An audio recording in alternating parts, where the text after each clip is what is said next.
pays ouvert sur la Méditerranée et l'océan Atlantique, l'Espagne est la 5e puissance économique de l'Union européenne.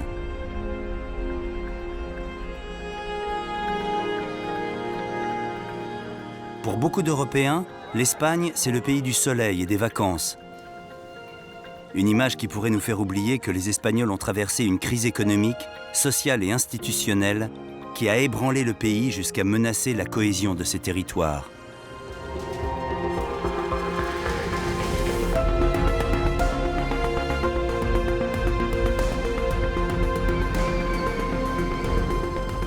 Alors que l'Espagne se relance, prenons 24 heures entre un lever de soleil et son coucher pour découvrir comment le pays tout entier redéfinit ses modèles de développement et réoriente ses priorités pour l'avenir.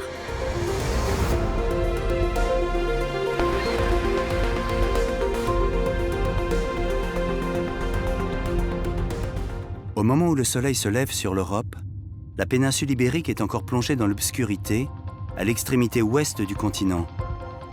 La carte de nuit révèle une présence humaine inégalement répartie sur tout le pays. Au centre palpite le halo dense de Madrid. Sur la côte méditerranéenne, les villes étoiles des industries phares et du tourisme littoral scintillent encore. Valence, Tarragone et enfin Barcelone.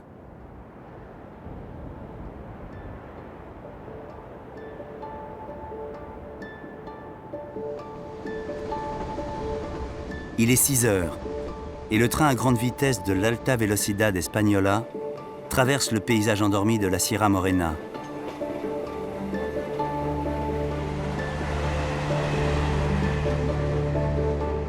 Parti à 5 heures ce matin de Séville, le train 357 file sur les 400 km de rails qui le conduiront à Madrid en moins de 2 heures.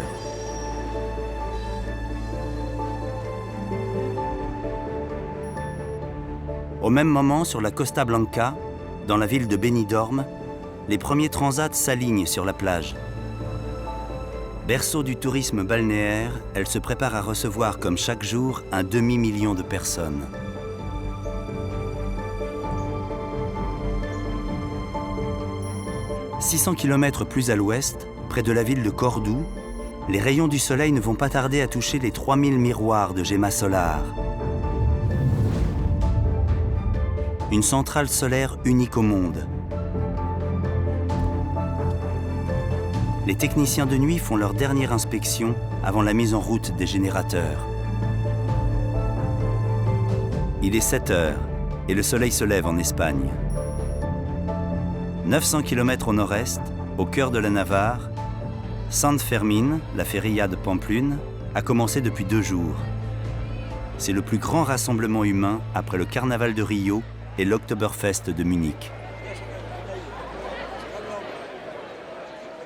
Derrière les palissades ou penchés au balcon, les spectateurs guettent les coureurs qui s'échauffent car l'Encierro va bientôt commencer. 4 grandes familles élèvent ces animaux depuis des générations et chaque année à la feria de Pamplune, on y amène les plus forts et les plus grands du troupeau. C'est ici qu'on reçoit les taureaux qui arrivent de leur lieu d'élevage. Ce sont des taureaux nobles. Il faut juste y aller doucement avec eux. Ils peuvent se mettre en colère. Ce sont des animaux sauvages. Ça fait 1 an qu'on travaille et qu'on les prépare pour qu'ils arrivent avec une bonne condition physique et qu'ils puissent répondre présent pendant le jeu. L'heure est arrivée pour les coureurs de se positionner sur la ligne de départ. Cette tradition qui date de l'époque médiévale permet aux taureaux de rejoindre l'arène en parcourant les rues pavées de la vieille ville sur une longueur de 900 mètres.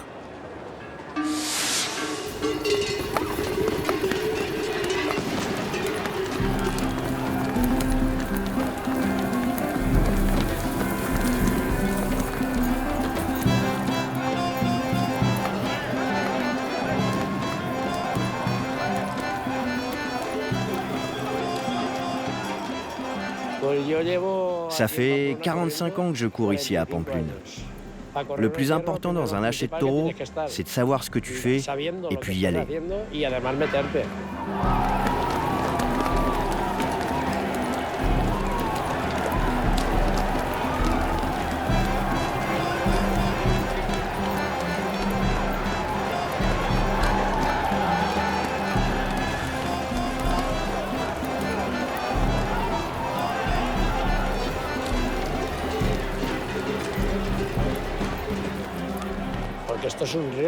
C'est un risque, mais dans le risque, il y a de la satisfaction.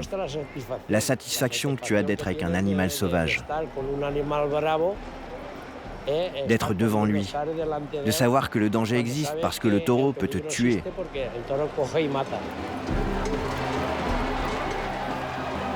Ils disent « tu es fou ». Je ne sais pas si je suis fou. C'est plutôt la passion que j'ai pour le taureau.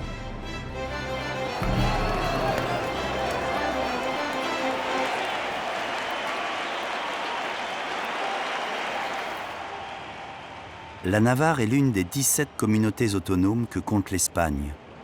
Un découpage territorial historique est remis en place en 1978, après 40 années de dictature et de centralisme.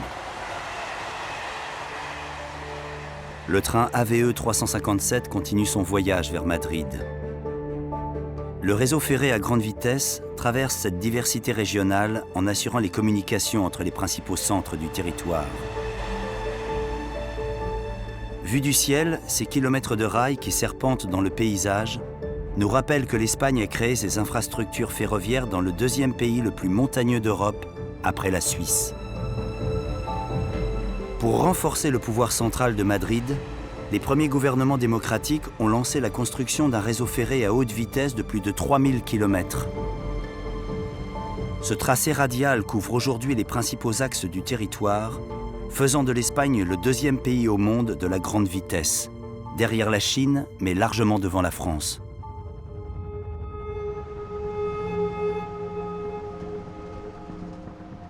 Il est 7h30 et le trafic est très dense sur l'autoroute M30 en direction de Madrid. C'est l'heure où la pulsation matinale sur la capitale est la plus forte. Les travailleurs arrivent en voiture des provinces voisines et des villes situées dans la zone périurbaine. Madrid et son aire métropolitaine concentrent 14% de la population espagnole. Elle est la 3e ville de l'Union européenne, derrière Londres et Berlin. Ville globale, elle est aussi un pôle culturel, comme en témoigne son riche patrimoine historique et son mythique musée, le Prado. 2 des plus grands clubs de football au monde, le Real et l'Atlético, sont nés ici. Considérée comme l'une des places financières de l'Europe du Sud, Madrid accueille le siège social de multinationales et des plus grandes entreprises du pays.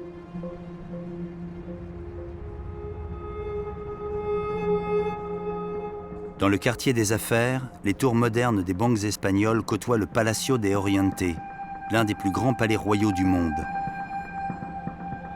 À la Puerta del Sol, le kilomètre zéro de toute l'Espagne, les premières ombres des travailleurs se dessinent dans la lumière du matin. Au trafic autoroutier s'ajoute celui des dizaines de trains à grande vitesse qui arrivent chaque jour à Madrid. Fleuron de l'industrie espagnole, l'AVE, le réseau ferré à grande vitesse, a réussi à dessiner en 20 ans un cercle de villes secondaires désormais accessible en moins d'1 heure de transport depuis la capitale. En ce début de matinée, c'est aussi plus de 150 trains de banlieue qui circulent et convergent vers le centre, dans les 2 plus grandes gares du pays, celles d'Atocha et de Chamartín. La gare d'Atocha est la plus fréquentée d'Espagne. Elle accueille chaque année près de 100 millions de voyageurs. Des voyageurs qui vont maintenant emprunter le réseau de transport public madrilène. Métro, bus, tramway, voies routières. Pour assurer le bon déroulement et la fluidité de cette pulsation matinale, le CITRAM, le Centre d'innovation et de gestion des transports publics, veille sur l'organisation des transports de la Communauté de Madrid, soit 179 municipalités interconnectées. À Madrid, nous effectuons en moyenne 13 millions de voyages par jour. Nous avons environ 20 000 caméras qui surveillent tous les modes de transport. Nous pouvons contrôler 6 000 panneaux d'information voyageurs, à la fois dans la rue et à l'intérieur des échangeurs. Gérer une telle quantité d'informations en temps réel est une véritable prouesse technologique. Aujourd'hui, Madrid suscite l'intérêt des autres métropoles européennes pour sa capacité à organiser la mobilité urbaine. Les intercambiadores sont au cœur de cette organisation. Ces échangeurs de transport multimodaux, construits sur plusieurs niveaux, assurent la fluidité des correspondances entre les trains de banlieue, le métro, les bus et les taxis, auxquels il faut ajouter les trains de grande ligne dans les gares d'Atocha et de Chamartín. Pièce maîtresse du transport public madrilène, ces équipements permettent de diminuer les temps de correspondance et au final la durée des trajets quotidiens des usagers.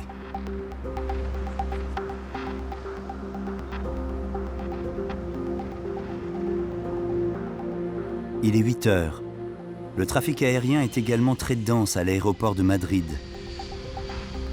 50 vols relient chaque jour la capitale à sa voisine catalane, Barcelone. Ce pont aérien, ajouté aux liaisons ferroviaires, permet à près de 15 000 personnes de voyager quotidiennement entre les deux principales villes du pays. La rivalité entre Madrid et Barcelone est légendaire et a déjà 5 siècles d'histoire. Aujourd'hui encore, les deux pôles économiques de l'Espagne sont au coude à coude. Madrid produit 20% de la richesse du pays, 19% pour Barcelone. Ce dynamisme économique peut se lire dans la skyline de la capitale catalane, où les sièges de grandes entreprises et les géants d'Internet jouxtent les hôtels de luxe. La capitale de la Catalogne est, de par sa position géographique, une ville tournée vers le monde. Un des grands atouts de Barcelone, c'est l'activité de son port marchand, 3e d'Espagne derrière Valence et Algeciras. En 2017, les exportations espagnoles ont atteint 277 milliards d'euros. Elles ont progressé plus vite que ses voisins européens comme l'Italie, l'Allemagne ou la France. Représentant à elle seule un quart des exportations, la Catalogne est la région la plus exportatrice du pays.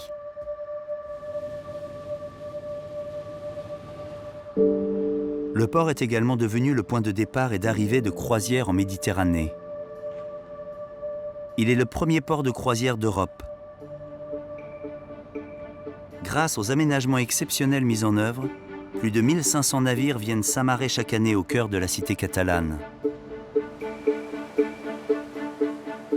Parti de Gênes la veille, le Costa Diadema clôture son tour en Méditerranée après 13 jours en mer.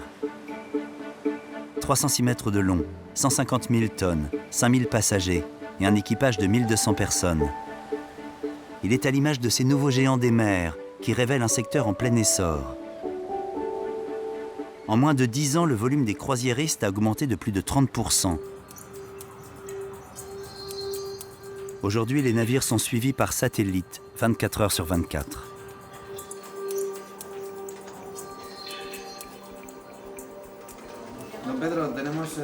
Don Pedro, nous avons le Costa Diadema en entrée.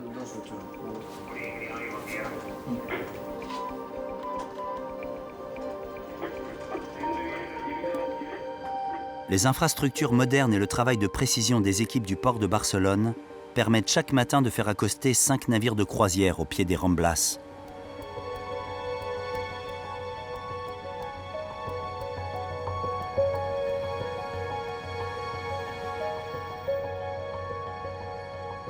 Barcelone, ville phare de la Méditerranée depuis l'Antiquité, sait mettre en valeur son patrimoine culturel et historique. Chaque année, 7 millions de touristes arrivent du monde entier pour découvrir la beauté de ses monuments et de ses parcs.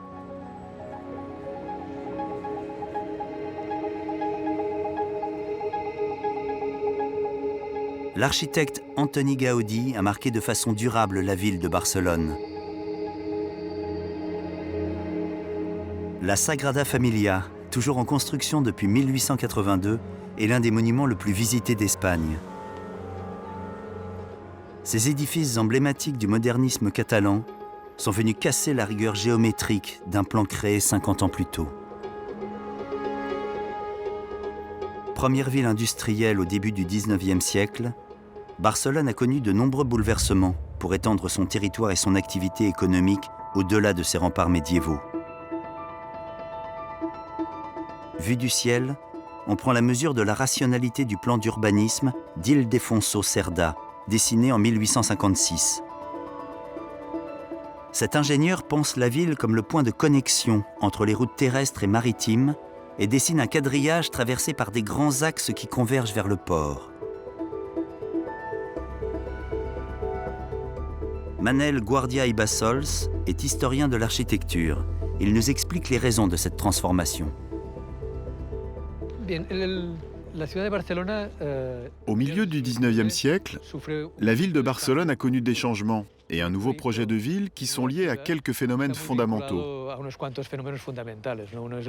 L'industrialisation et les changements technologiques dans les transports, comme la nouvelle navigation à vapeur et le chemin de fer. C'est un point important car c'est le moment de la construction du canal de Suez. Et donc, il est nécessaire de renouveler tout le système portuaire. Mais surtout, le problème fondamental est que Barcelone, à cette époque, est toujours enfermée dans ses murs. Et il y a beaucoup d'efforts et de luttes pour la démolition des remparts et le projet d'extension de la ville.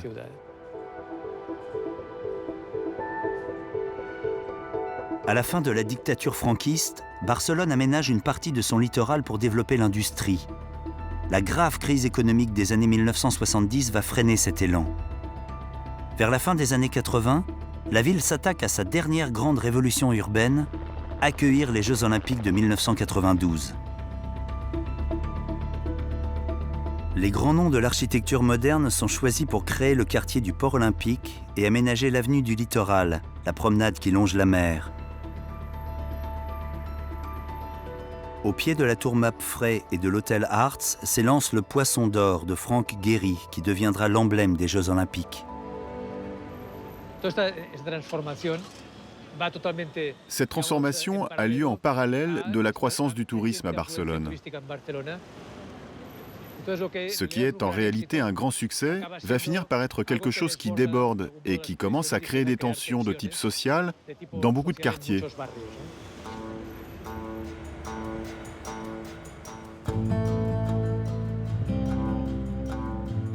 Avec une demande de logement supérieure à l'offre, les Barcelonais peinent à se loger. En 10 ans, les prix des loyers ont augmenté de 20%. Dans ce contexte social difficile, la mairie de Barcelone a décidé d'agir, faisant du droit à l'accès au logement sa priorité. En plein centre, dans le quartier du Born, Eira habite au 49 de la rue Princesa. Une coopérative de logement qui propose aux Barcelonais des appartements à loyer modéré.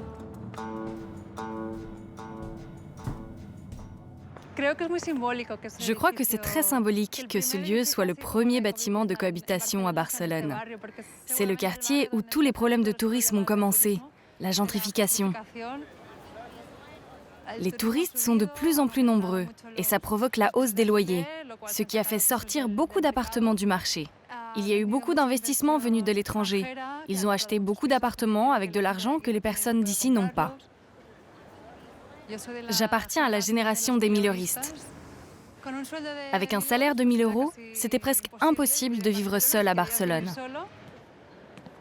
J'ai eu accès à un appartement de 65 mètres carrés dans le quartier de Born, qui est un des quartiers les plus connus et les plus chers de Barcelone. Cet appartement qui vient d'être rénové, par rapport à la zone, pourrait coûter entre 1 200 et 1 500 € par mois.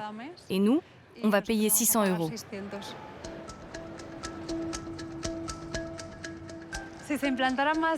S'il y avait plus d'initiatives comme celle-ci, je pense que les personnes qui ont toujours vécu ici auraient moins la sensation d'être chassées de la ville. On sentirait une vraie volonté politique de changer les choses. On n'a rien contre le tourisme, mais c'est aussi une ville pour y vivre, pas seulement pour la visiter quelques jours. En Espagne, une grande partie du patrimoine des ménages est placée dans la pierre. Au sortir de la dictature, dans les années de relance, cette culture immobilière centrée sur la propriété a été un puissant moteur de l'économie.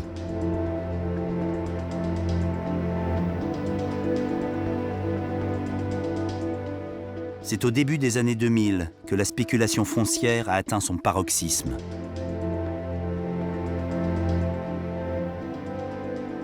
En 1998, le gouvernement de José María Aznar fait voter la loi du sol, qui va faciliter l'obtention de permis de construire. Dans le même temps, les banques favorisent l'accès au crédit. Dans tout le pays, des grues s'élèvent et la fièvre du bâtiment s'empare des Espagnols, toutes classes confondues. À cette époque, le BTP engage 15% de la population active. Les ensembles de logements et les infrastructures poussent comme des champignons sur tout le territoire. Entre 2002 et 2007, 600 000 logements sont construits tous les ans, principalement dans les périphéries des grandes villes et dans toutes les régions littorales, soit 3 fois plus de logements que la France, l'Italie et l'Allemagne réunies. Cet engouement pour la construction ne s'arrête pas aux habitations.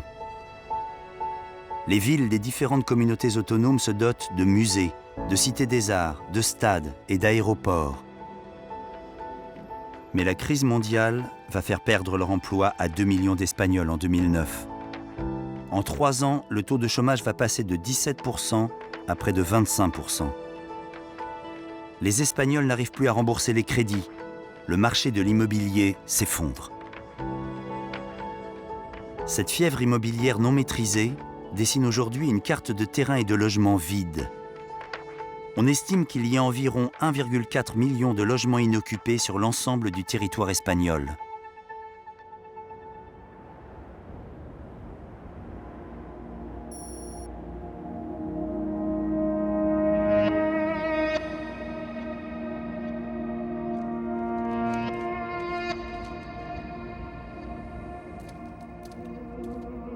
Depuis 2010, Markel Redondo sillonne le territoire espagnol pour filmer et photographier les différentes infrastructures dont les travaux sont restés inachevés à cause de la crise.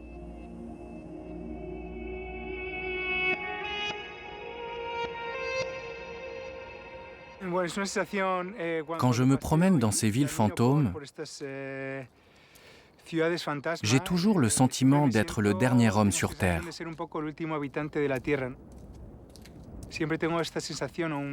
J'ai la sensation de vivre une apocalypse, d'être le dernier survivant qui est là pour raconter cette histoire.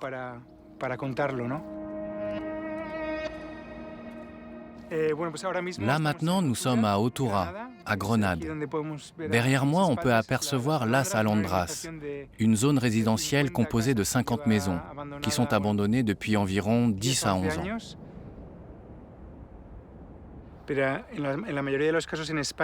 En Espagne, généralement, quand il y a des constructions inachevées à cause de la faillite de l'entreprise immobilière, les terrains et logements sont retournés aux banques qui ont avancé l'argent pour le projet.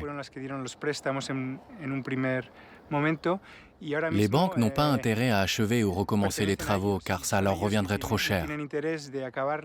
Ces zones résidentielles restent abandonnées car personne ne veut s'occuper d'elles.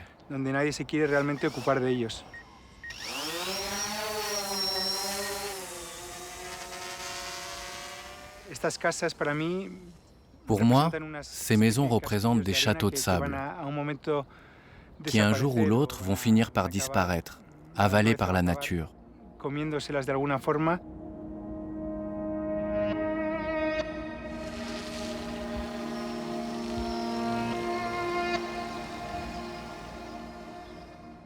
Quand j'ai commencé ce projet il y a maintenant 10 ans, une de mes frustrations était qu'en photographiant depuis le sol, je n'arrivais pas à englober l'ensemble des constructions. Et puis le temps est passé, les nouvelles technologies et le drone sont arrivés. J'ai eu l'envie de photographier ces endroits depuis l'air, de dévoiler leur ampleur, l'espace qu'ils prennent et leur entourage, de nous rendre compte de ce qu'on fait avec la nature et notre environnement.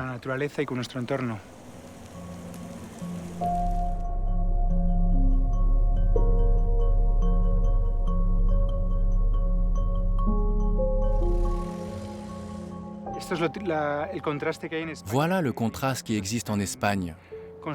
Nous avons beaucoup de maisons construites, neuves, habitables de suite. Et en même temps, il y a des gens qui ont besoin d'un logement, des gens qui se retrouvent éjectés de leur domicile. Et puis, nous avons toutes ces maisons vides, sans habitants.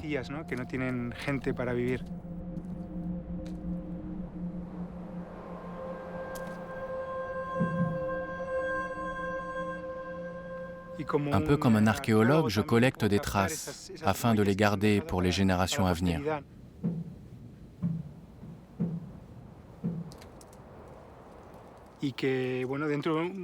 Pour que dans quelques années, ces photos servent d'archives historiques qui permettront de comprendre ce qui s'est passé et d'éviter qu'on fasse les mêmes erreurs dans le futur.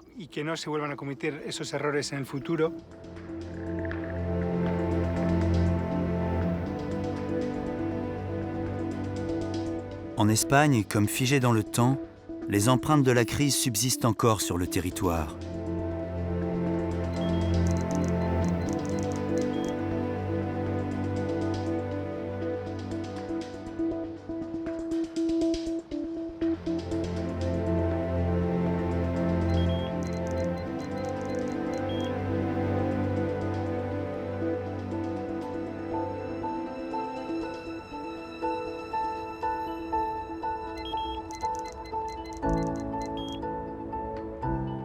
Ces infrastructures ont été conçues pour répondre aux besoins des Espagnols, mais aussi pour contribuer au développement du tourisme, un secteur poids lourd de l'économie du pays.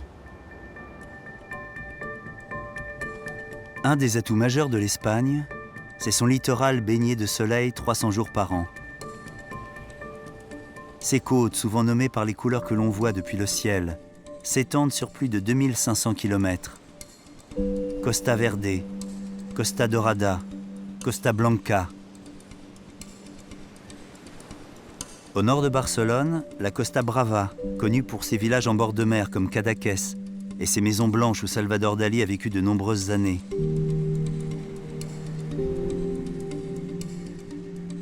Plus au sud, en longeant la Costa Dorada, un relief plus découpé dévoile ses criques aux eaux turquoises.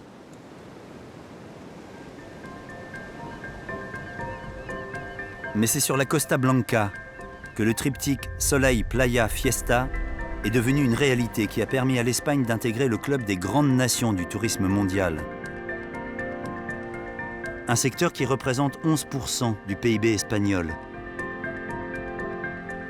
L'Espagne est aujourd'hui la deuxième destination touristique au monde derrière la France. Dès la fin des années 50, la dictature franquiste fait le pari du tourisme pour développer l'économie du pays. À cette époque, l'Espagne entre à l'OCDE et attire les capitaux étrangers. On autorise la construction sur le littoral sans aucune restriction. Dans la province d'Alicante, existe une ville qui résume l'histoire de la naissance du tourisme balnéaire en Espagne. C'est Benidorm.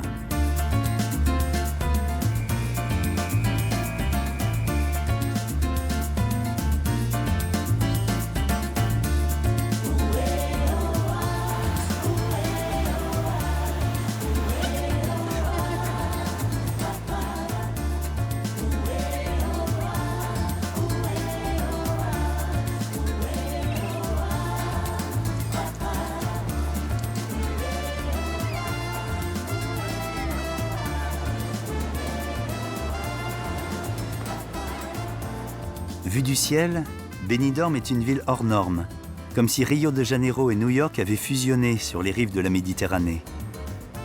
Devenue symbole du tourisme de masse Made in Spain, elle est la ville d'Europe qui possède la plus forte concentration de grands immeubles. Benidorm accueille le plus grand nombre de touristes, derrière Barcelone et Madrid. La douceur de son climat a charmé les retraités européens, principalement anglais et allemands. Sur le port, les bateaux de pêche ne se bousculent plus sur les quais comme autrefois. Seules quelques familles vivent encore de la mer. Les autres ont retrouvé une activité dans le tourisme. Bonjour, ça va? Bien, et toi? Bien. Il vous en reste beaucoup à faire? Oui, un peu. Un peu. Rossemi et ses deux oncles font partie des derniers pêcheurs de Benidorm.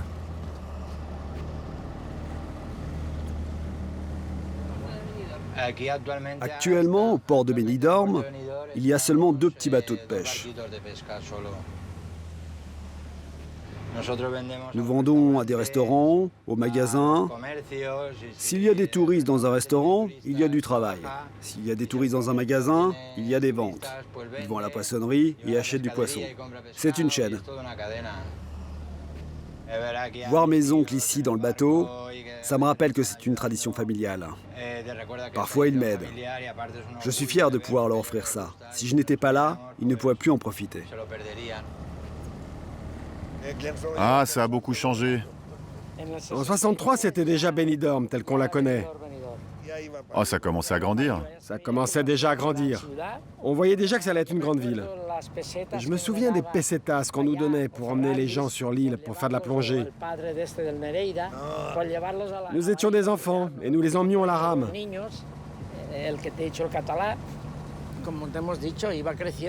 Au fur et à mesure que Benidorm continuait de grandir, de moins en moins de gens partaient en mer. Une personne gagnait plus en tant que serveur qu'en allant à la mer. Ou comme peintre en bâtiment, ou comme maçon. Dans les années 40, la province d'Alicante était peu connue et Benidorm n'était qu'un petit village de pêcheurs. En 1955, le maire de l'époque, Pedro Saragossa, fait construire les premiers hôtels bon marché pour accueillir un tourisme local. Il sera le premier maire d'Espagne à autoriser le port du bikini, alors très en vogue dans les pays voisins. Une véritable révolution vestimentaire qui rencontrera un succès immédiat.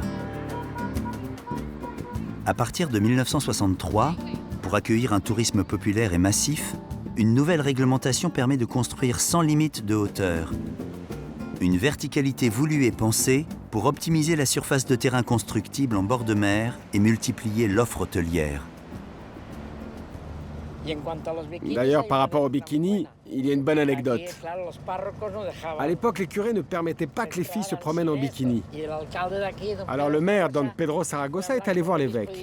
Il lui a dit « Vous gérez l'église et moi la ville ». L'évêque et Don Pedro Saragossa étaient très proches. Alors un jour, l'évêque appelle Don Pedro et lui dit « Pedro, j'ai appris que les femmes se baignent avec des maillots 2 pièces. » Et alors il lui a répondu « Il n'y a pas de problème. Dites-moi quelle pièce vous voulez qu'elles enlèvent. »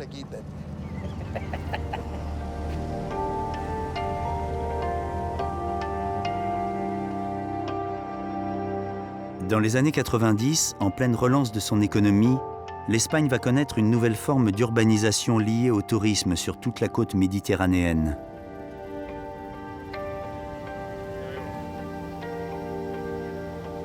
Il est 11h30 et nous partons en vol pour analyser ce phénomène avec Adrián Ferrandis, géographe et professeur à l'Université de Valence.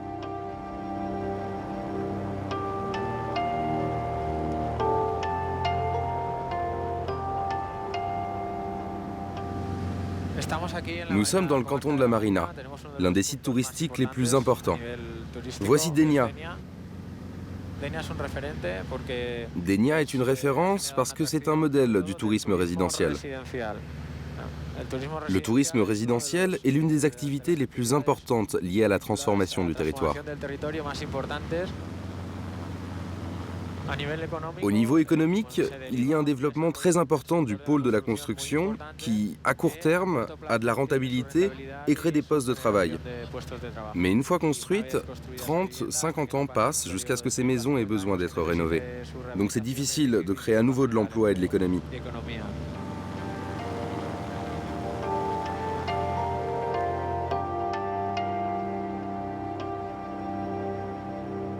Cette transformation du littoral est liée aux résidences secondaires que les touristes étrangers se font construire dès les années 90. Anglais, Allemands et Français profitent des bas prix pour investir et préparer leur retraite hors de chez eux. Cette population n'est pas nombreuse en soi, mais la construction de ces maisons qui ne sont occupées que la moitié de l'année a engendré une grande consommation d'espace.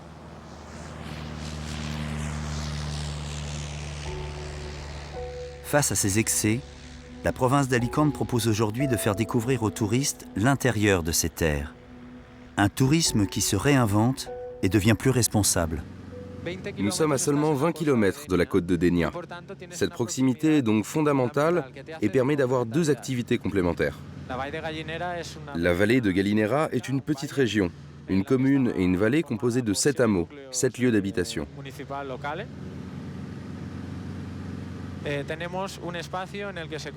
Cet espace regroupe un milieu naturel et un milieu très rural où prédomine l'activité agricole.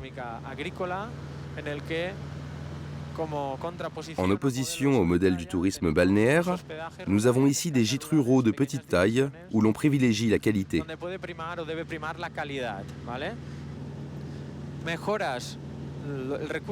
Cela permet d'améliorer les ressources, de générer du développement et des nouvelles opportunités pour ces espaces ruraux, parfois laissés à l'abandon par les politiques de développement.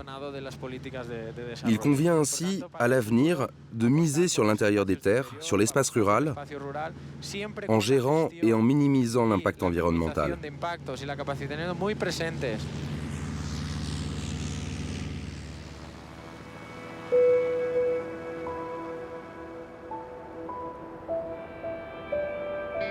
Le territoire espagnol est profondément marqué par l'opposition entre des zones à forte densité de population et des zones de nature totalement préservées.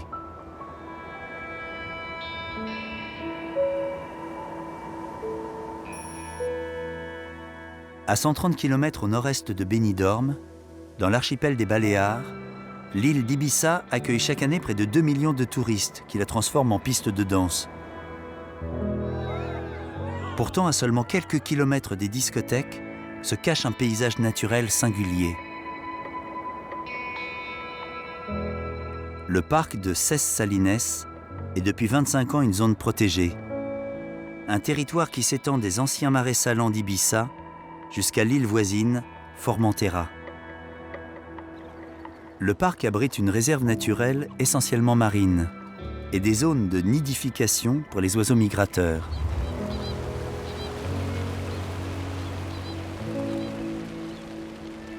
Aujourd'hui, l'Espagne compte 132 parcs naturels. La naissance des premiers parcs date de 1918, avec la création du parc national du mont Covadonga, qui deviendra le parc de Picos de Europa.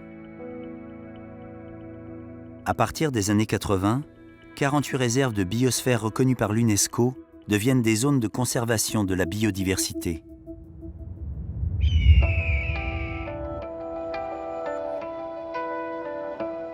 L'Espagne est un pays de montagne, et ces sommets ont contribué à en faire un pays de marcheurs et de randonneurs. Ces paysages sauvages sont le moteur des ambitions nouvelles du tourisme espagnol et ont permis au tourisme vert et d'aventure d'affirmer son dynamisme dans tout le pays. Sur la côte atlantique, à une trentaine de kilomètres de la mer, le parc naturel de Los Picos de Europa s'étend d'est en ouest entre la Cantabrie et les Asturies. Royaume des aigles et des chamois, il comprend la plus grande formation calcaire d'Europe atlantique. Situé dans les Pyrénées espagnoles, le parc national d'Ordesa et de Monte Perdido est un paradis pour les amoureux de l'alpinisme. Il regroupe toute une succession de sommets de plus de 3000 mètres qui parsèment la crête frontière entre l'Espagne et la France. Plus au sud, le parc naturel de la Sierra de Guara possède d'innombrables gorges classées parmi les plus belles au monde. Haut lieu de la pratique du canyoning et de l'escalade, le site attire toujours plus de visiteurs à la recherche de sensations fortes. Yann, guide de canyoning franco-espagnol, est adepte d'un tourisme durable, aujourd'hui partagé par de nombreux acteurs locaux qui veulent préserver cette nature exceptionnelle.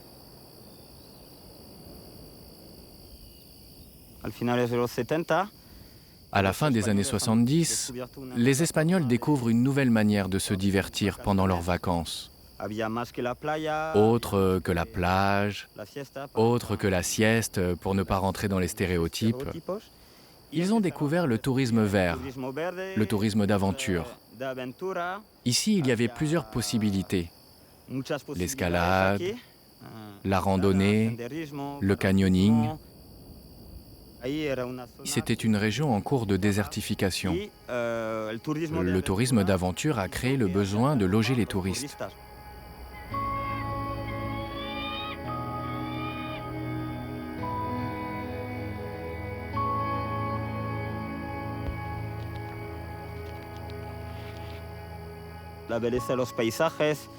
la beauté des paysages, le fait que ce soit un parc naturel, que l'on puisse observer la nature à son état primitif, a fait que l'on respecte les villages.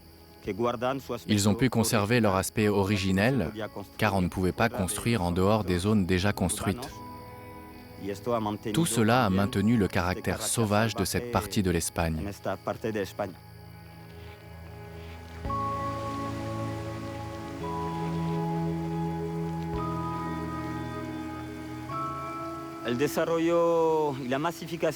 Le développement de ce tourisme au cours des dernières années nous a conduit à faire des choix.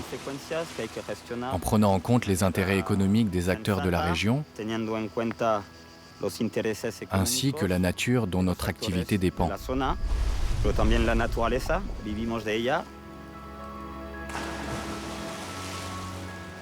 Nous devons la préserver si nous voulons tous en profiter dans le futur.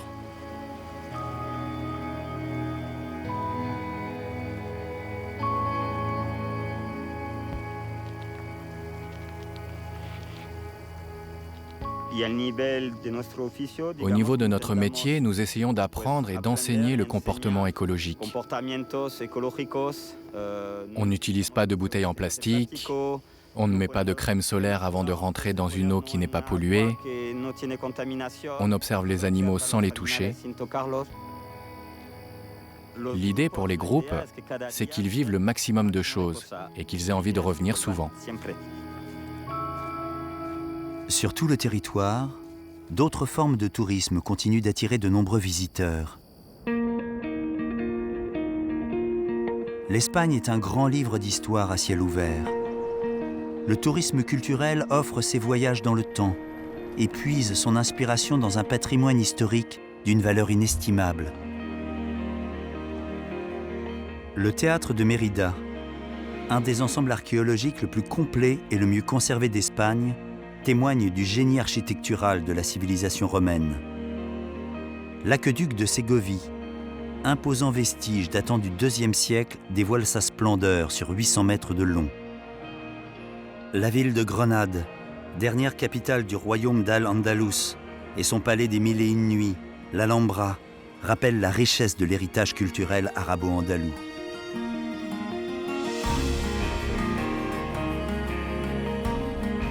En Espagne, tous les chemins mènent à Saint-Jacques-de-Compostelle. Tracées au IXe siècle, les différentes routes du Camino attirent chaque année 300 000 pèlerins, dont la moitié sont espagnols. Plusieurs routes ont été développées. Le chemin français, depuis les Pyrénées, et le Camino original, tout le long de la côte atlantique. Tous deux mènent à la cathédrale de Saint-Jacques-de-Compostelle, en Galice, à l'extrême ouest de la péninsule ibérique, l'un des plus vivants foyers de la dévotion catholique.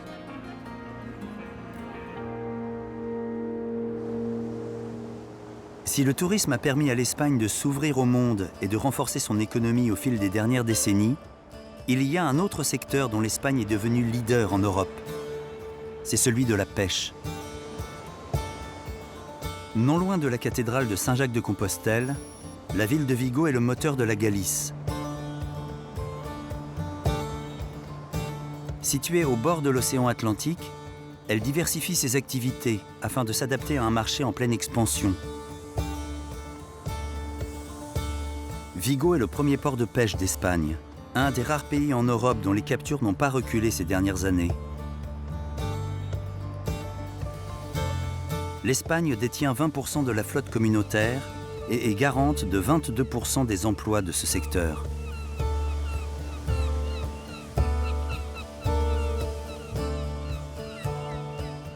Le pays continue malgré tout d'importer.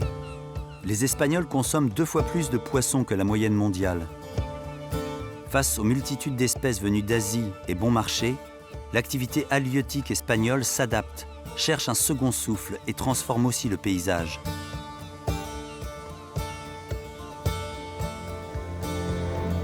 L'élevage en aquaculture est en plein essor et représente 25% de la production halieutique.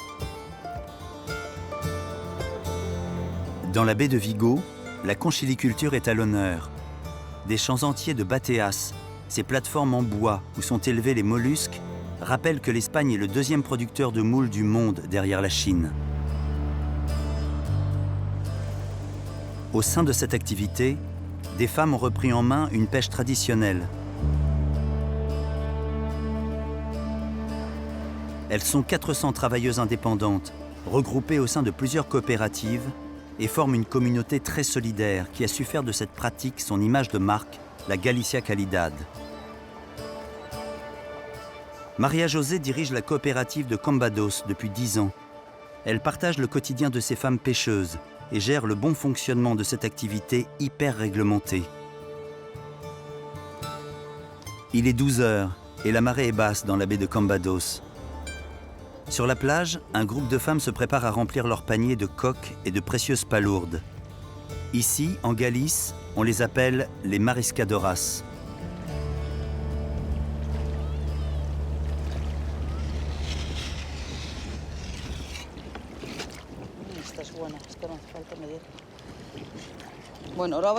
Je vais mesurer. Celle-ci, elle doit encore grandir un peu. Aujourd'hui, nous avons comme limite 6 kg de palourdes japonaises et 1,5 kg de palourdes fines.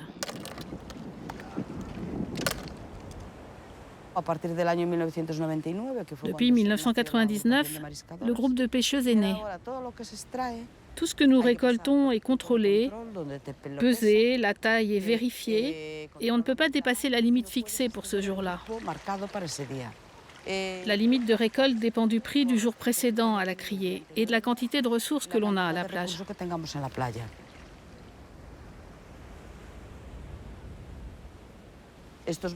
En fait, ces bancs de coquillages où l'on travaille sont des concessions à la confrérie. On ne fait pas seulement de l'extraction. On fait des tâches complémentaires comme le soutien à la surveillance, le nettoyage d'algues, les semi-cultures de palourdes. C'est un travail très organisé.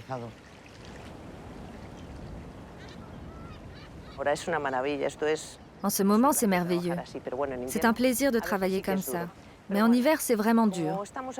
Mais comme on est habitué, moi j'arrive avec le sourire et ça se passe bien parce que je n'ai personne pour me dire ce que j'ai à faire.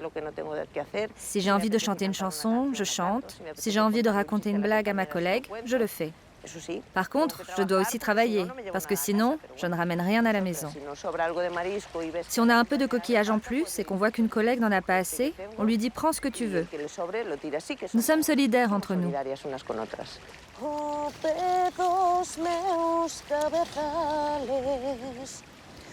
En todo estás, es todo.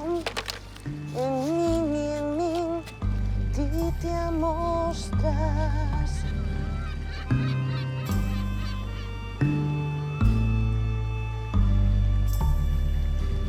Les mariscadoras commencent la pêche en fonction de l'heure des marées, mais il n'y a pas de restriction pour finir la journée. Elles ne pêchent que 15 jours dans le mois, un quota qu'elles ont fixé entre la confrérie et le ministère de la pêche locale, et gèrent ainsi la ressource naturelle qui les fait vivre. Les coques de Cambados et des confréries voisines sont connues dans toute l'Espagne et s'exportent aujourd'hui dans tout le reste de l'Europe.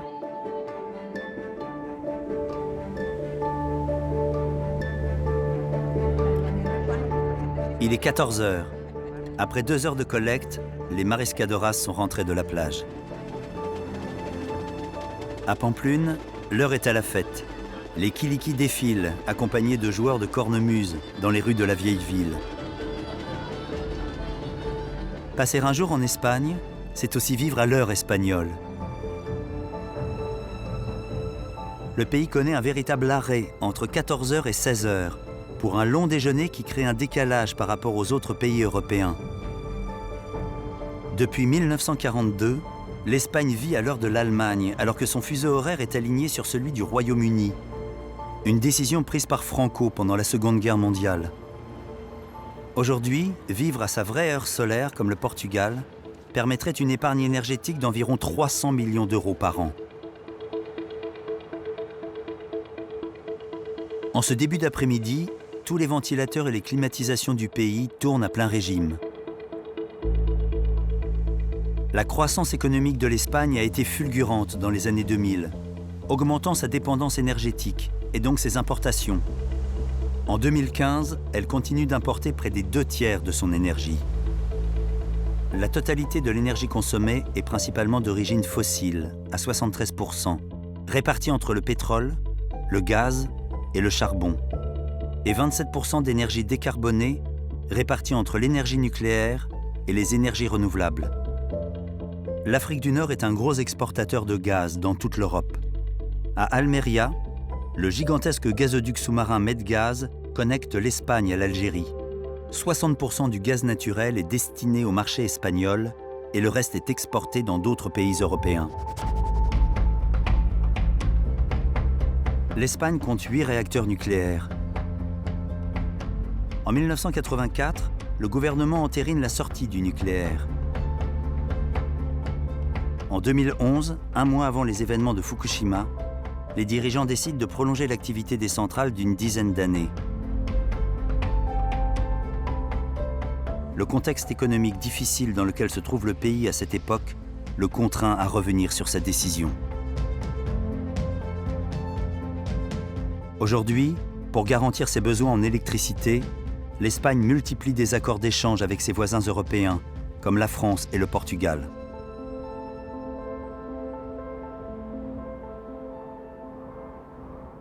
Pays de crête et de vent, avec un taux d'ensoleillement record, l'Espagne est considérée comme l'un des pays pionniers en matière d'énergie renouvelable, avec une croissance fulgurante depuis plus de 15 ans.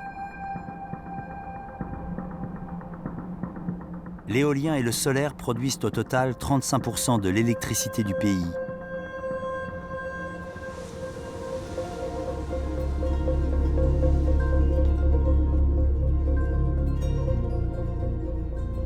Avec plus de 1000 parcs éoliens répartis sur tout le territoire, la production d'énergie éolienne a plus que doublé en à peine 10 ans. L'Espagne se classe aujourd'hui seconde au niveau européen derrière l'Allemagne. Les terres peu peuplées des provinces de Castille-La Manche, de Galice, de Castille-Léon ont pris une valeur inattendue.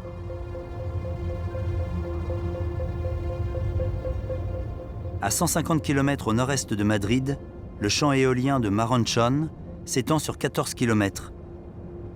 Chaque jour, ces 104 turbines produisent de l'énergie pour plus de 150 000 foyers.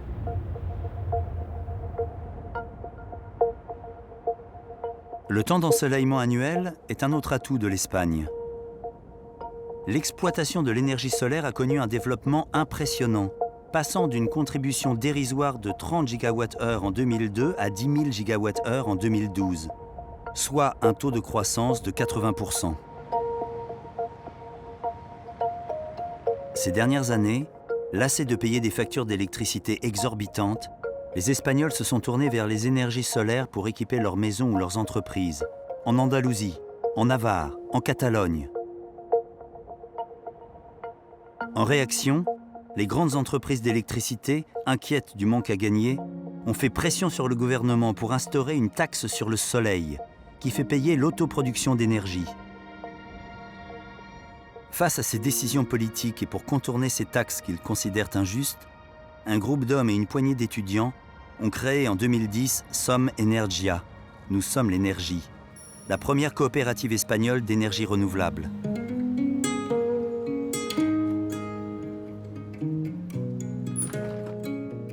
Bonjour. Bonjour Mariona, je suis Manel de Sud Renovables. Comment ça va? Nous avons choisi de passer d'Endesa à Som Energia en 2014, lorsque le gouvernement a fait voter l'impôt sur le soleil. C'était surtout par conviction, une façon d'exprimer notre désaccord vis-à-vis de la politique énergétique du gouvernement de Madrid.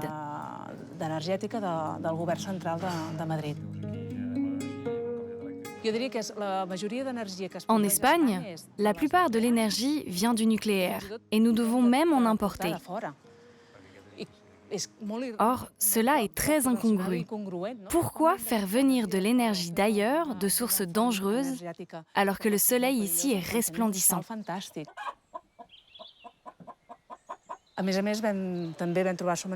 Nous avons découvert Som Energia, une entreprise transparente, éthique, garantissant que l'énergie que nous achetons est renouvelable.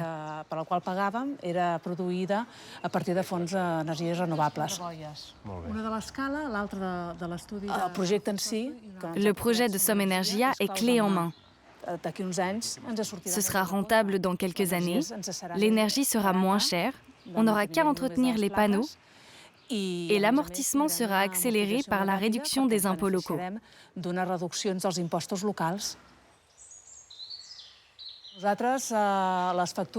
Avant, nous payions 120 € par mois maximum. Or maintenant, nous dépensons 70 € maximum.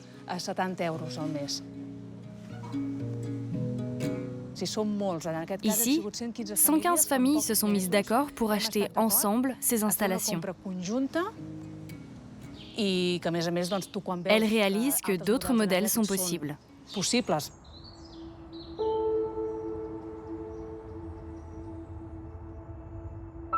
Som Energia rassemble aujourd'hui plus de 80 000 adhérents et ne cesse de croître. Le Parlement européen fixe à 32% le taux d'énergie renouvelable en 2030. En novembre 2018, le gouvernement espagnol est allé plus loin en proposant une loi pour le changement climatique qui prévoit la neutralité carbone en 2050.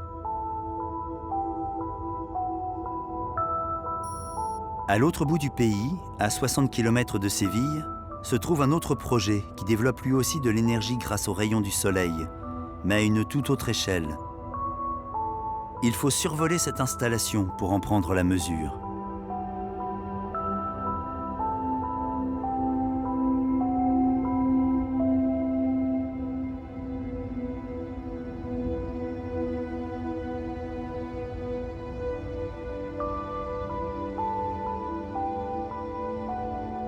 Gema Solar est une centrale solaire capable de stocker de l'énergie.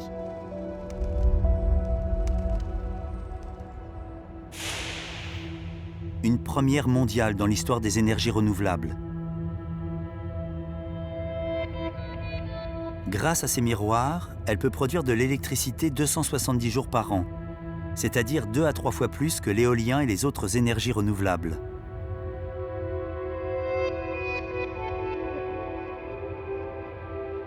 Son secret se cache à l'intérieur du récepteur, qui peut atteindre une température de 600 degrés.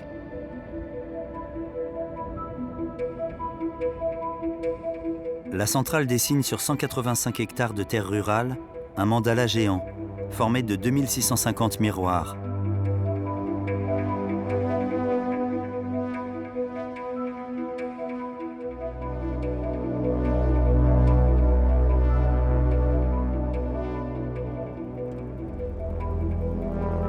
Rol Mendoza, responsable de la production de Gema Solar, nous explique le fonctionnement de ce géant de l'énergie.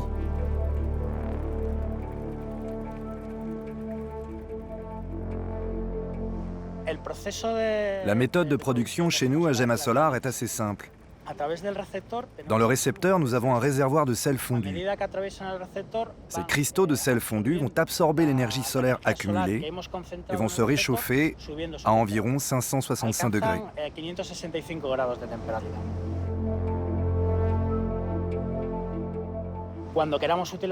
Quand nous avons besoin d'utiliser cette énergie thermique stockée, nous envoyons les cristaux de sel fondu vers un système qui génère de la vapeur où ces sels mélangés à de l'eau vont créer de la vapeur à haute pression et température.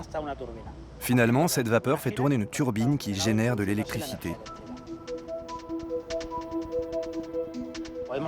Cela veut dire que nous sommes donc capables de stocker de l'énergie thermique et de produire même pendant la nuit. Nous pouvons donc adapter notre production d'électricité aux besoins du marché.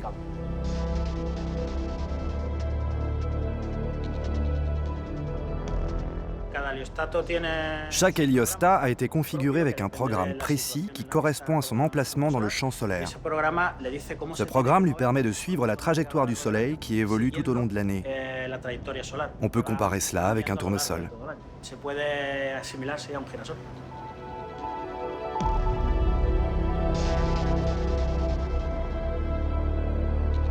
Gema Solar, le bijou solaire espagnol, ouvre l'ère d'une nouvelle génération de centrales qui intéressent aujourd'hui de nombreux gouvernements. Financée en partenariat avec Abu Dhabi, elle alimente chaque année 25 000 foyers en électricité, en évitant plus de 30 000 tonnes d'émissions carbone. Aujourd'hui, c'est en Espagne que les progrès en matière d'énergie renouvelable sont les plus avancés dans le monde.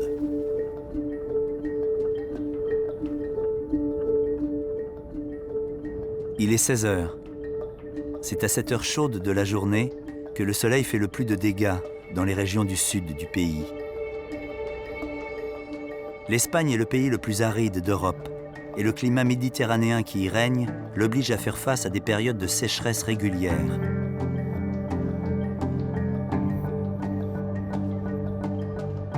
Le volume insuffisant de précipitations et le temps sec persistant plongent les Espagnols dans l'inquiétude d'une pénurie d'eau constante. La diversité hydrologique de l'Espagne crée des clivages entre les provinces humides du nord et les zones atteintes par la sécheresse au centre et au sud de la péninsule. Depuis 40 ans, la politique de l'eau est dictée par le gouvernement central. Dans toute l'Espagne, on construit des barrages, on crée d'immenses réserves sous forme de bassins, de lacs artificiels. Parfois, cela ne suffit pas. Il faut la déplacer sur de grandes distances. Des kilomètres d'aqueducs serpentent sur le territoire, faisant voyager l'eau de province en province.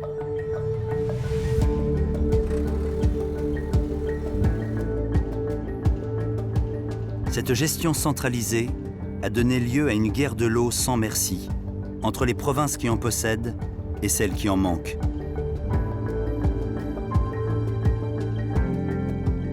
En bleu, les régions où les ressources en eau sont excédentaires. En rouge, les régions où la disponibilité en ressources est déficitaire. Et en vert, les zones cultivées à irriguer. Les usages de l'eau en Espagne sont multiples, entre les villes grandes consommatrices d'eau et les zones destinées à l'agriculture. Le long de la côte méditerranéenne, le phénomène s'amplifie car aux besoins en eau pour l'agriculture s'ajoutent ceux du tourisme. Vu du ciel, dans la province de Castille-La Manche, le Tage est réduit à un filet d'eau. Aujourd'hui, ce fleuve, le plus long de la péninsule ibérique, qui prend sa source en Aragon et traverse le pays d'est en ouest, vit la pire crise de son existence.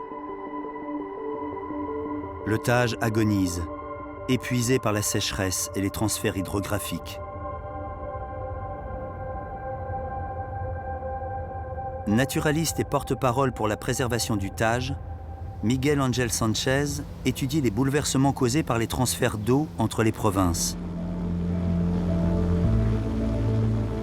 En survolant la Sierra de Altamira, il pointe les limites des aménagements hydrologiques et leur impact sur les populations et les ressources naturelles du fleuve qui atteignent aujourd'hui un seuil critique.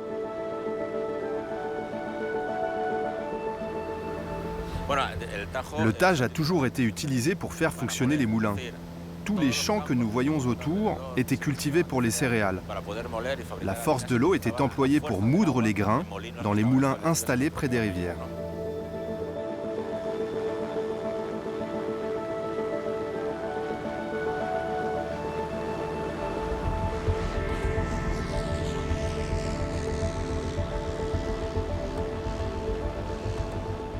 Nous atteignons à présent deux grands réservoirs, celui d'Entrepeñas et celui de Bundia. Ils ont été construits dans les années 50.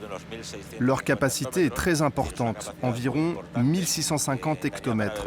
Ça permettrait de donner à boire à une ville de 15 à 20 millions d'habitants pendant un an.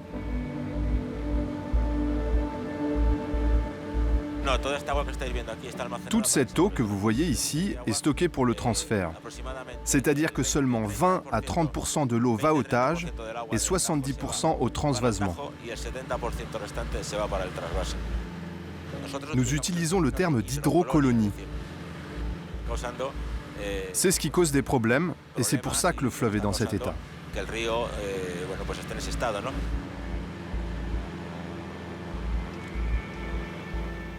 Ici, l'eau est pompée par les tuyaux du transvasement. C'est là que commence le canal qui, pendant 300 km, la conduit pratiquement à l'autre bout de l'Espagne. Le trasvasé Tajo Segura est l'un des plus importants ouvrages de l'histoire de l'ingénierie espagnole. La planification du transfert de l'eau du Tage vers le fleuve Segura date de 1933, afin de remédier à la pénurie de ressources hydriques dans le sud-est espagnol. Le chantier est lancé en 1968 et l'aqueduc entrera en fonction en 1981. Long de 292 km, cet ouvrage permet de transférer 600 millions de mètres cubes d'eau par an, dont un quart est réservé pour l'approvisionnement urbain et 3/4 pour l'irrigation. Le déplacement de l'eau du Tage a de sérieuses conséquences écologiques dans la province de Castille-La Manche, mais elle a aussi provoqué un désert démographique dans toute la région qui borde le fleuve.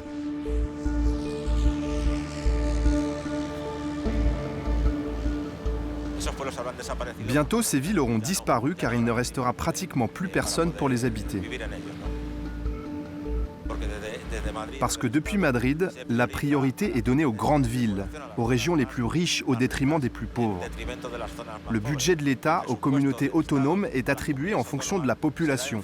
Ça ne dépend pas du territoire et c'est un problème sérieux dans la gestion de l'ensemble du pays.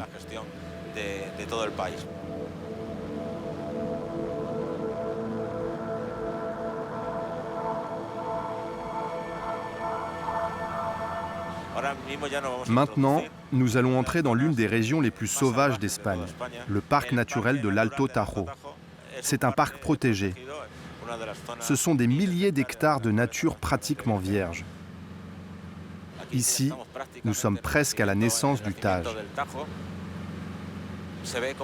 L'eau provient de plusieurs sources qui émergent de l'intérieur de la terre.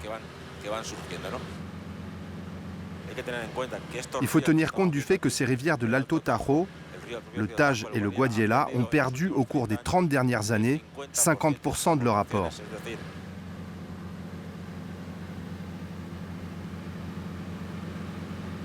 Ces territoires vides, situés à l'intérieur de la péninsule, ont utilisé l'euro pour produire de la richesse, pour développer le Pays basque, la Catalogne, Madrid.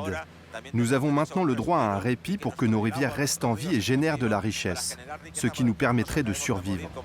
La solidarité doit aussi aller dans l'autre sens.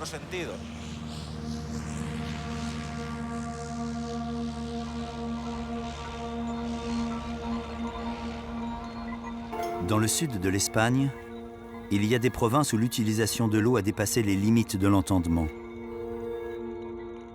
Sur la côte andalouse, à l'ouest d'Almeria, un paysage singulier s'étend à perte de vue.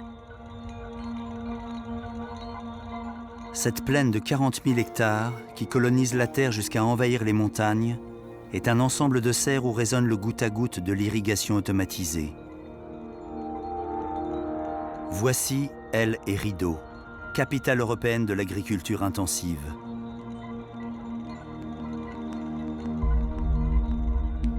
Sans perdre 1 mètre carré d'espace au sol, l'homme a emballé le territoire d'un manteau blanc immaculé, visible de l'espace.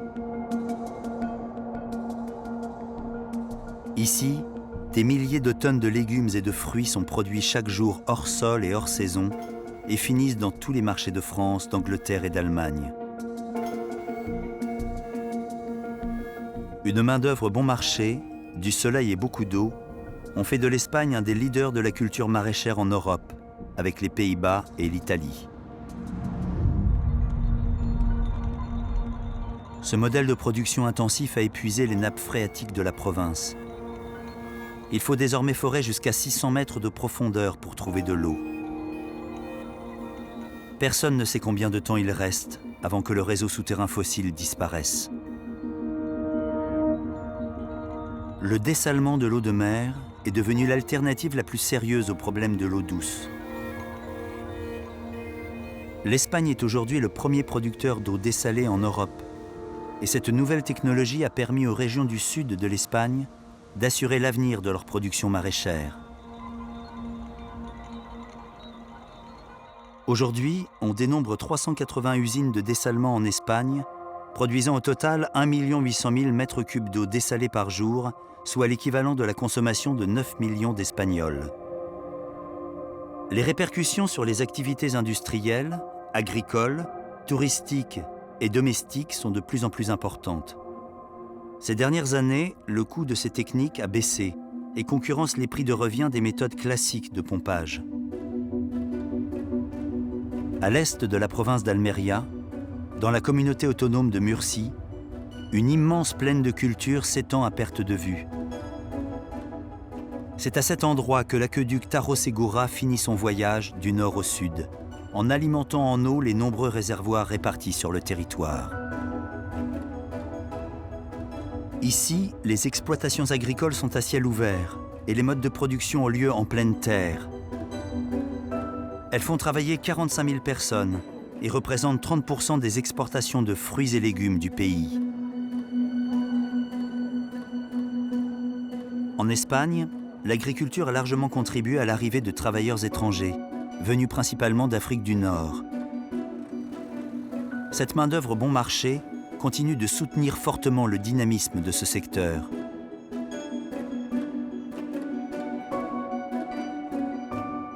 Au nord de Carthagène, à 2 pas du fleuve Segura, nous sommes sur les terres de la société Agro Erni. Sergio Ross, ingénieur industriel et directeur général de la société, nous raconte pourquoi l'agriculture intensive a changé et comment elle tente de répondre à une demande toujours plus importante des pays européens. Ce qui arrive actuellement dans la région de Murcie, et même dans le reste de l'Espagne, c'est la professionnalisation de l'agriculture. On embauche des personnes avec de l'expérience à l'étranger, mieux formées sur les postes à responsabilité, pour renouveler la façon de travailler.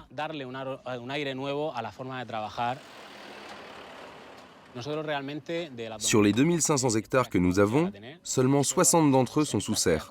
Le reste est à ciel ouvert. Nous travaillons avec 800 employés de plus de 20 nationalités.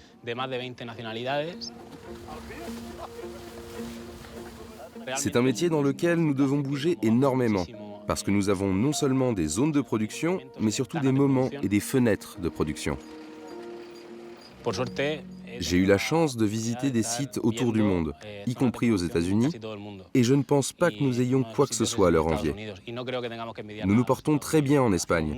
Nos coûts de production sont enviables, et surtout, nous avons un savoir-faire extraordinaire, car on nous en a demandé beaucoup.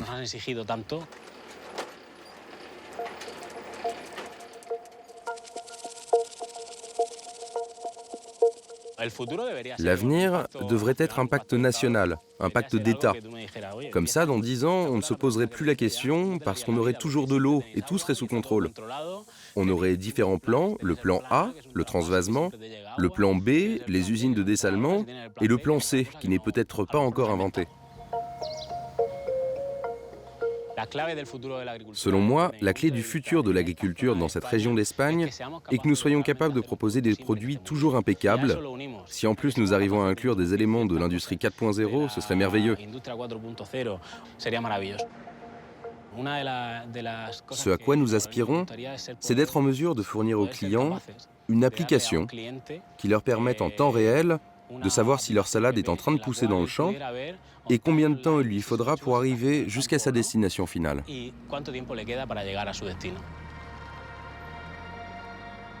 Nos clients viennent de toute l'Europe, du Moyen-Orient et dans certains cas de bien plus loin. Mais c'est en Europe que nous faisons 80 ou 85% de notre chiffre d'affaires.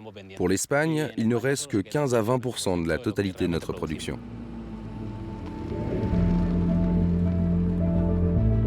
En Almeria et en Murcie, on raconte que les premières serres sont nées par hasard, alors que des paysans locaux cherchaient à protéger leur production du vent. Ces régions étaient parmi les plus pauvres de l'Espagne, et l'agriculture intensive les a enrichies en 2 décennies. Aujourd'hui, les camions qui remontent vers les pays du Nord emportent dans leurs remorques l'eau du pays sous forme de fruits et légumes. Une eau transformée qui représente un marché de 5 milliards d'euros par an. L'Espagne ne peut pas ralentir la cadence. Son agriculture si gourmande en eau est aussi un des moteurs de la relance de son économie.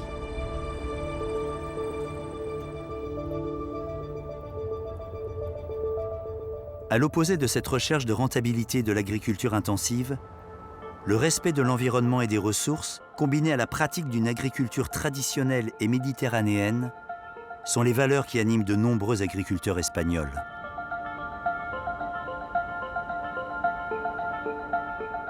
Au nord de la péninsule ibérique, des siècles d'agriculture traditionnelle ont sculpté le paysage de la communauté autonome de la Rioja. Ce terroir viticole, adossé à l'Èbre, a donné ses lettres de noblesse au vin espagnol.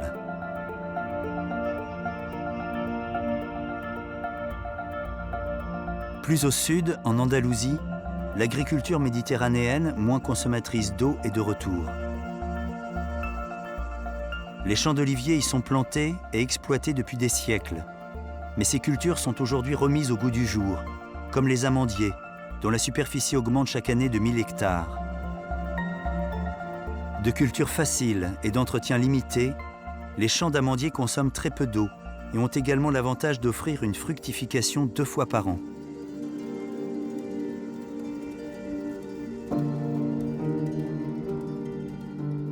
Survoler les terres à l'extrême ouest de l'Espagne, c'est aussi découvrir une autre forme de paysage modelé par l'homme. Avec 4 millions d'hectares de pâturage arboré entre l'Espagne et le Portugal, la région d'Estrémadure abrite le plus important système agroforestier d'Europe. Elle est tournée depuis toujours vers le secteur primaire, où arbres, culture et élevage sont réunis au sein d'une même surface agricole.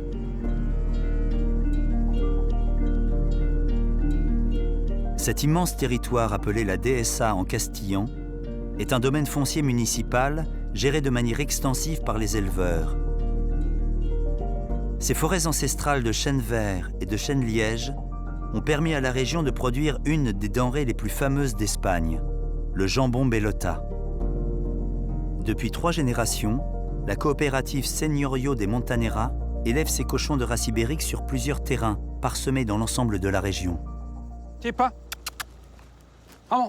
Francisco Esparago est le directeur de cette coopérative, regroupant 60 éleveurs qui occupent ce territoire agroforestier où animaux et arbres sont indissociables. La DSA est un système qu'on trouvait partout en Espagne. Mais parce que c'était un pays relativement pauvre, on a dû couper beaucoup d'arbres pour produire des céréales.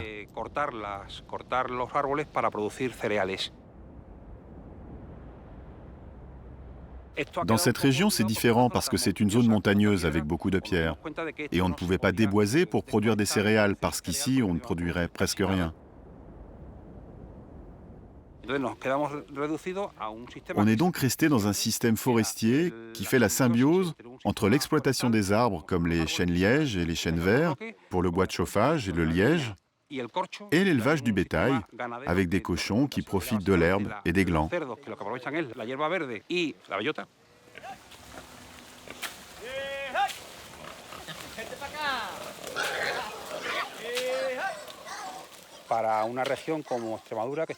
L'Estrémadure était une région abandonnée.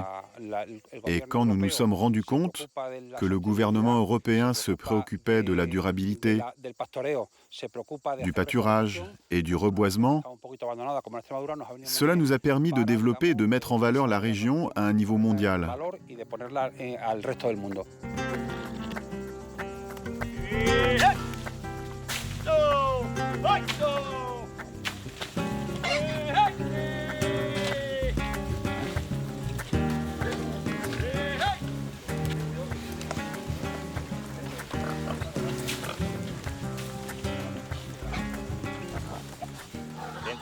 Quand arrive la Montanera, vers mi-novembre, c'est la période des glands, qui va de novembre à février, début mars.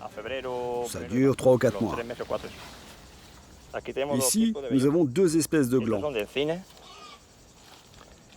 Ceux-ci sont de chêne vert, plus petits, plus sucrés, et ceux-là de chêne liège, plus gros et amers.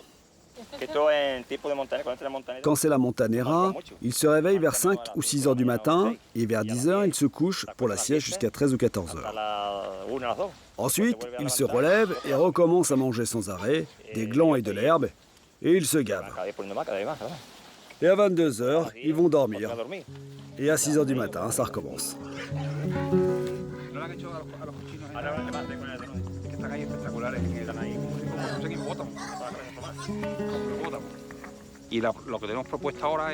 Ce que nous faisons maintenant tous les ans, c'est planter 200 arbres pour que dans 100 ans, chose que je ne verrai pas, ce sera pour mes petits-enfants, la DSA soit régénérée. La DSA est un endroit idéal pour élever les cochons. Ce sont des animaux qui engraissent beaucoup. Et la graisse qu'on trouve dans les glands a une particularité, qu'on ne trouve pas dans d'autres végétaux à part les olives. C'est de contenir de l'acide oléique. Pendant la maturation, il y a un phénomène d'oxydation. Cela dégage des arômes très particuliers, ce qui explique que les jambons ibériques ont si bon goût.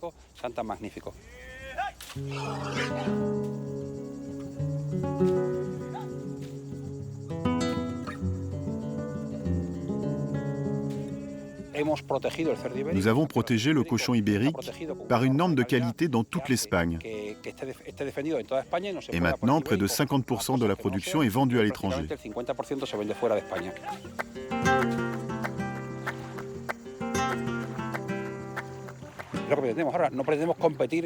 On ne peut pas concurrencer les élevages du nord de l'Europe. Mais nous, on se limite en quantité et avec une qualité d'exception. Et c'est ce que je fais ici.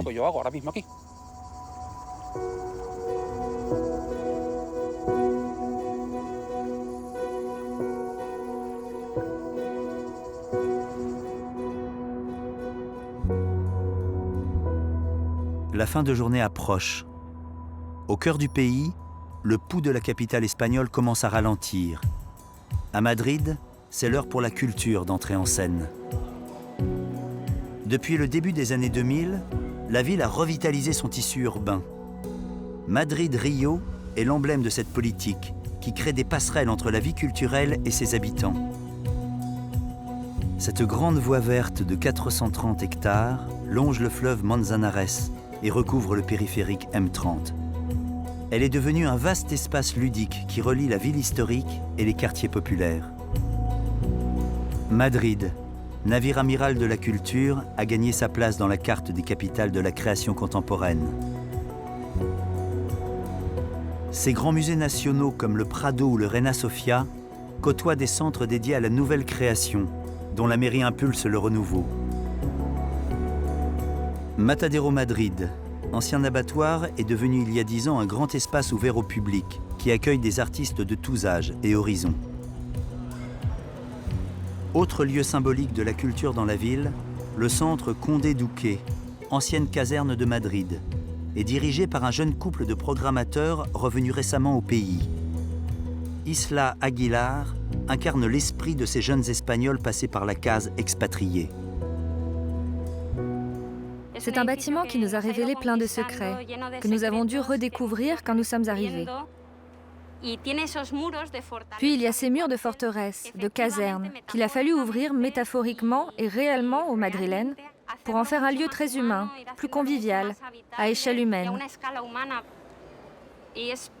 On avance peu à peu avec différents publics, différents artistes. Ça nous permet de nous diversifier.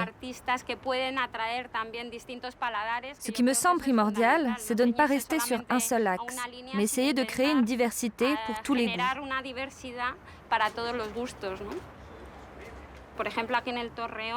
Par exemple, ici, nous allons présenter Le Ciel. C'est un spectacle joué par un duo de performeurs devant un public restreint, dans un lieu privilégié pour profiter du ciel de Madrid. Galaxia Juanete. Galaxia Juanete. Le ciel de Madrid a été admiré par tous les peintres. C'est la ville des peintres et de la lumière. Je crois qu'il faut constamment adresser nos cris au ciel pour ne pas rester immobile.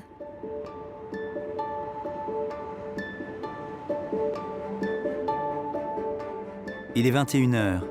et le jour tombe sur l'Espagne. Pour la plupart des Européens, la journée est terminée depuis 1 heure ou 2, alors que beaucoup d'Espagnols sont encore au travail.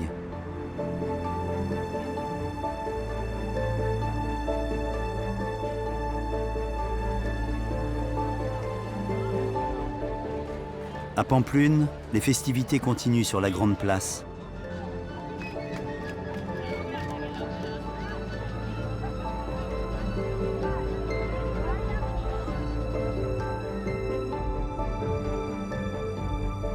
À Barcelone, la lumière de fin de journée enveloppe la capitale catalane. Et le soleil disparaît derrière la montagne de Tibidabo. Depuis la tour de contrôle, l'opérateur guide un dernier paquebot vers la sortie du port. Dans tout le pays, les rues ne vont pas désemplir avant plusieurs heures. L'Espagne n'a pas volé sa réputation de pays de noctambules. La vie nocturne, appréciée par toutes les générations, est au cœur de l'art de vivre à l'espagnol. Un art plutôt tourné vers l'espace public, le vivre dehors. Il y a du monde partout. On se régale de tapas en terrasse et on déambule sur les larges trottoirs des avenidas. Y hoy estamos aquí frente al puente de Segovia, que fue destruido completamente por los republicanos al grito de no pasarán para evitar que entraran en Madrid los fascistas.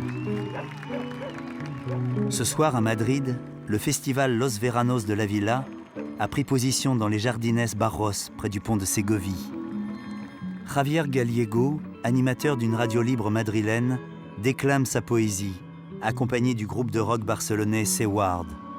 Un país patas arriba, de personas boca abajo, abatidas, por un ejército de contables, bajo un silencio impertérrito, que acalla el deshielo de la calle, donde se desploman edificios flácidos como pieles de bebés sin carne.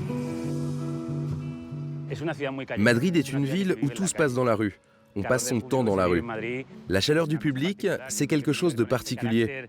Je pense que c'est en relation avec le caractère métis de la ville qui reçoit. Elle est hospitalière, même si c'est une ville dure, comme toutes les grandes villes. Mais elle se consacre à accueillir les gens qui viennent de l'extérieur. Et ça fait son esprit, bavard, ouvert, hospitalier. C'est un pays de bar, un pays de rue. C'est un pays de conversation.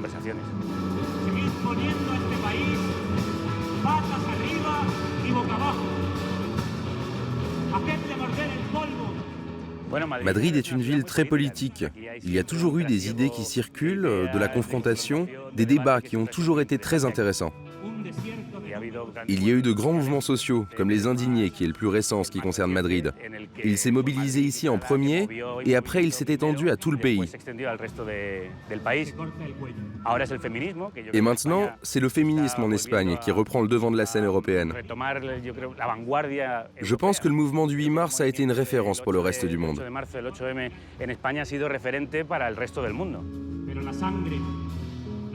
Tous ces mouvements sociaux montrent qu'en Espagne, les gens sont très actifs, un peu comme des vagues qui montent et qui descendent. Mais quand ils montent, ils sont très écumeux, très fracassants, très puissants.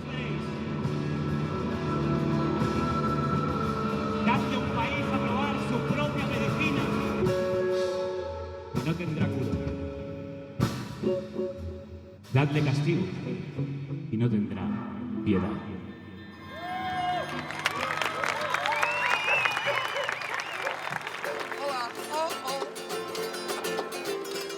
Ce soir, l'humeur festive s'empare des places et des rues, et les rythmes de la vie nocturne résonnent un peu partout dans le pays.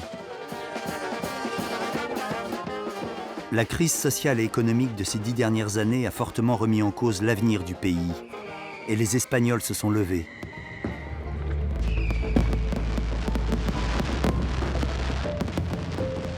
Dernière debout, dans un pays qui se couche tard et se lève tôt, la jeune génération lève les yeux vers un ciel constellé de tous les espoirs, d'un pays qui n'a pas dit son dernier mot.